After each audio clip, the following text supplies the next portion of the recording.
পৃথিবী একমাত্র গ্রহ যেখানে ৮ বিলিয়নের চেয়েও বেশি মানুষ এবং বিভিন্ন প্রজাতির জীব বাস করে। এখনো পর্যন্ত আমরা ১০,০০০-এর বেশি এক্সোপ্ল্যানেট ডিসকভার করেছি, কিন্তু এদের মধ্যে একটিও প্ল্যানেট এমন নয় যে সেখানে লাইফ আছে বা সেখানে লাইফ বা জীবজগৎ গড়ে তোলা সম্ভব। পৃথিবী আমাদের সোলার সিস্টেমের সবচেয়ে বড় রকি প্ল্যানেট, আর জুপিটার আমাদের সোলার সিস্টেমের সবচেয়ে বড় গ্যাস জায়েন্ট প্ল্যানেট। এর সাইজ এতটা বড় যে এর ভিতর ১৩০০ পৃথিবী থাকতে পারবে, কিন্তু এত বড় হওয়া সত্ত্বেও এর সাইজ আমাদের ইউনিভার্সে থাকা অবজেক্টের তুলনায় কিছুই না। আমাদের সূর্যের ডায়ামিটার ১৪ লক্ষ কিলোমিটার, এর ভিতর ১৩ লক্ষ পৃথিবী থাকতে পারবে। এর ম্যাস এত বেশি যে যদি সোলার সিস্টেমের সকল অবজেক্টকে একসাথে মিক্সড করে দেওয়া হয়, তা সত্ত্বেও সূর্যের সামনে এর ম্যাস অনেক কম হবে, যা প্রকৃতির এক অপূর্ব সৃষ্টি। একটি অনুমান অনুসারে আমাদের অবজারভেবল ইউনিভার্সে ১ সেপ্টিলিয়ন স্টার আছে, অর্থাৎ একের পিছনে ২৪টি জিরো বসালে যা নাম্বার আসবে, এত বেশি স্টার আমাদের এই ইউনিভার্সে রয়েছে। যদি আমরা মিল্কি ওয়ে গ্যালাক্সির কথা বলি, তাহলে এতে ৫০০ বিলিয়ন স্টার আছে, আর এদের মধ্যে সবচেয়ে বড় স্টার হল স্টিফেনসন 18, যেটি সাইজে আমাদের সূর্যের চেয়ে ২১৫০ গুণ বড়। অর্থাৎ একটি সোজা লাইনে এর ভিতর ২০০০-এর চেয়েও বেশি সূর্য থাকতে পারবে। এই স্টারের সামনে আমাদের সূর্য একটি ফুটবলের সমান। এর থেকে আন্দাজ করতে পারছেন নিশ্চয়ই এই স্টার কত বড়। কিন্তু আমাদের ব্রহ্মাণ্ড এত বড় যে এর চেয়ে অনেক অনেক গুণ বড় স্টার রয়েছে। ইউনিভার্স ফরমেশনের কিছু সময় পর যে স্টার তৈরি হয়েছিল তাদেরকে কাউসি স্টার বলা হয়। এই স্টার চওড়ায় সূর্যের চেয়ে ৭১০০ গুণ বড়। এই কাউসি স্টার সেন্টারে একটি ব্ল্যাক হোল থাকে, যে ধীরে ধীরে এই স্টারের ম্যাস খেতে থাকে। এরপর যখন এই স্টার শেষ হয়ে যায়, তখন এটি ব্ল্যাক হোলে পরিবর্তিত হয়ে যায়। আর এই কাউসি স্টারের জন্য আর্লি ইউনিভার্সে এই ধরনের ব্ল্যাক হোলের জন্ম দিয়েছে। আর সময়ের সাথে এই ব্ল্যাক হোল ধীরে ধীরে অনেক বড় হয়ে গেছে। আর বর্তমানে প্রায় সকল গ্যালাক্সির সেন্টারে এই ব্ল্যাক হোল প্রায় দেখা যায়। এমনই একটি ব্ল্যাক হোল আমাদের গ্যালাক্সি মিল্কি ওয়ে সেন্টারে অবস্থিত, যার নাম সেগিটেরিয়াস এ, যার ম্যাস ১ লক্ষ সূর্যের সমান। এই ব্ল্যাক হোলের গ্র্যাভিটি এত বেশি পাওয়ারফুল হয় যে যে কোনো স্টারকে খুব সহজেই গ্যালাক্সি থেকে বাইরে ছুঁড়ে ফেলতে পারে।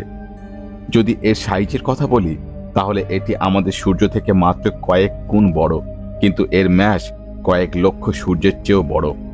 এই জন্য এটি একটি সুপারম্যাসিভ ব্ল্যাক হোল ক্যাটাগরিতে রয়েছে।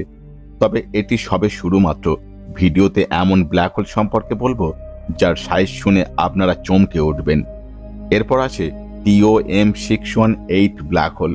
এই ব্ল্যাক হোলটি পৃথিবী থেকে ১৮ বিলিয়ন আলোকবর্ষ দূরে রয়েছে, যাকে কয়েক বছর পূর্বে ইউনিভার্সের সবচেয়ে বড় ব্ল্যাক হোল বলে মনে করা হতো।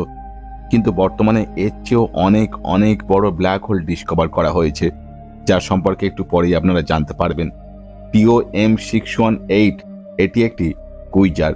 এর রশ্মি কয়েক হাজার গ্যালাক্সির চেয়েও বেশি। আর্লি ইউনিভার্সে যে সকল গ্যালাক্সি জন্ম নিয়েছিল, তাদের সেন্টারে এই ধরনের কুইজার ছিল, যাদেরকে অ্যাক্টিভ গ্যালাকটিক নিউক্লি বলা হয়।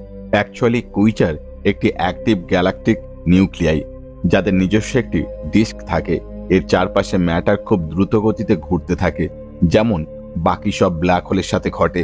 আর এই কুইজারকে সুপারম্যাসিভ বলা হয়। TOM 618 এটি একটি আল্ট্রাম্যাসিভ ব্ল্যাক হোল, যার রেডিয়াস ১৩০০ অ্যাস্ট্রোনমিক্যাল ইউনিট আর এর diameter ২৬০০ astronomical unit. ১ astronomical unit সমান ১৫ কোটি কিলোমিটার, যা পৃথিবী থেকে সূর্যের ডিস্টেন্সের সমান। অ্যাকচুয়ালি অ্যাস্ট্রোনমিক্যাল ইউনিটকে মেজারমেন্ট করা হয় সূর্য থেকে পৃথিবীর ডিস্টেন্সকে, যার মানে এই ব্ল্যাক হোল সূর্য থেকে নেপচুনের যে ডিস্টেন্স রয়েছে তার চেয়েও ৪০ গুণ বড়। আর এর ম্যাস ৪০ বিলিয়ন সূর্যের সমান। এর সাইজ এতটাই বড় হয় যে এর ভিতর আমাদের গ্যালাক্সির সকল স্টার থাকতে পারবে। যদি আমরা এর একটি সাইড থেকে অন্য সাইডে লাইটের স্পিডে যাবার চেষ্টা করি, তাহলে ১৪ দিন সময় লেগে যাবে। এই ব্ল্যাক হোল এত বেশি উজ্জ্বল হয় যে যদি এটি আমাদের গ্যালাক্সির সেন্টারে থাকতো, তাহলে রাতের বেলায় আর অন্ধকার দেখাতো না, সবকিছু আলোকিত হয়ে যেত। এই ধরনের ব্ল্যাক হোল খুবই রেয়ার।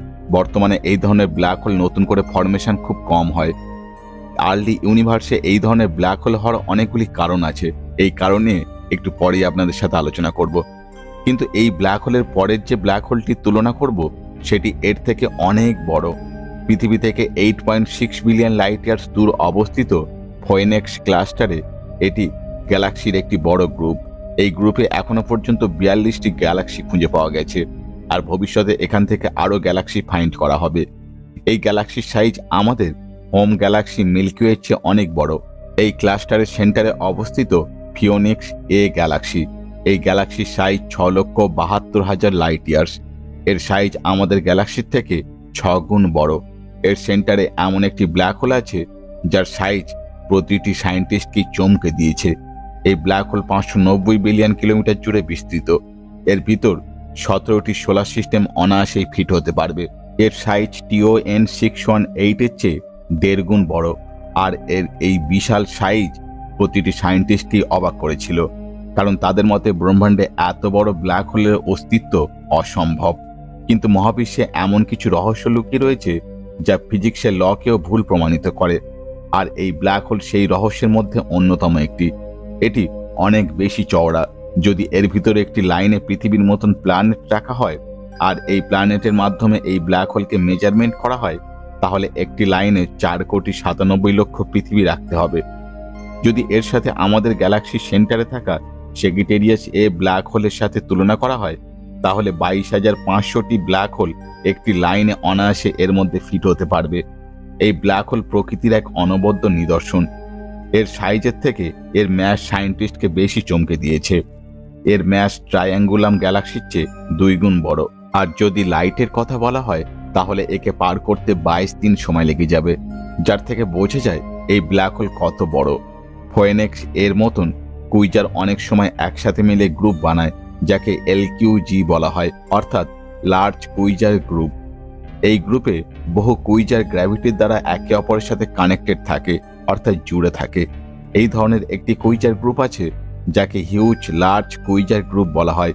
এই কুইজার গ্রুপে 73টি কুইজার একসাথে দেখা যায়। এই গ্রুপ লম্বায় 4 বিলিয়ন লাইট ইয়ার্স। যদি এর সাথে ফোয়েনেক্স এর কম্পেয়ার করা হয়, তাহলে এর মধ্যে ফোয়েনেক্স এর মতন 64 বিলিয়ন ব্ল্যাক হোল খুব সহজেই থাকতে পারবে। এছাড়াও আরও অনেকটা জায়গা ফাঁকা থাকবে।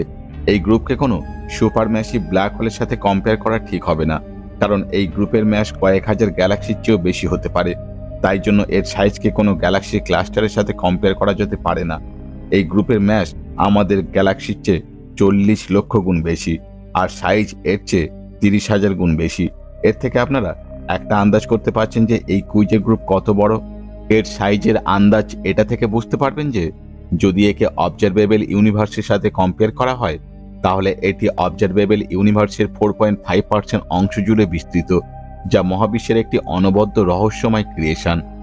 এবার আসে সেই মাঝখানে বলা প্রশ্নটি, ইউনিভার্সের জন্মের শুরুর দিকে জায়েন্ট সাইজের ব্ল্যাক হোল কেন অস্তিত্বে এসেছিল? অ্যাকচুয়ালি ইউনিভার্সের যখন জন্ম হয়েছিল, শুরুর দিকে এই ইউনিভার্স খুব ছোট এরিয়াতে বিস্তৃত ছিল, যার জন্য ইউনিভার্সে থাকা সকল ম্যাটার এবং পার্টিকেলস একটি ছোট স্থানে কম্প্যাক্ট হয়েছিল, যার ফলে সেই সময় যে সকল অবজেক্টের অস্তিত্ব হয়েছিল তারা প্রত্যেকেই সাইজে এবং ম্যাসে অনেক বড় হয়েছিল। যার পর ধীরে ধীরে ইউনিভার্স সম্প্রসারণের ফলে আমাদের ইউনিভার্সে থাকা ম্যাটার এবং পার্টিকেলস চারিদিকে ছড়িয়ে পড়ে, যার ফলে বর্তমানে এই জায়েন্ট সাইজের ব্ল্যাক হোলের জন্ম হতে আর দেখা যায় না, কারণ বর্তমানে একটি স্থানে ম্যাটার তত পরিমাণ থাকে না যেমনটি আর্লি ইউনিভার্সের সময় ছিল। এবার নিশ্চয়ই আপনারা সকলে বুঝতে পেরেছেন আর্লি ইউনিভার্সে এই জায়েন্ট সাইজের ব্ল্যাক হোলের অস্তিত্ব হয়েছিল কেন। আজকের এপিসোড কেমন লাগলো কমেন্ট করে জানাতে ভুলবেন না।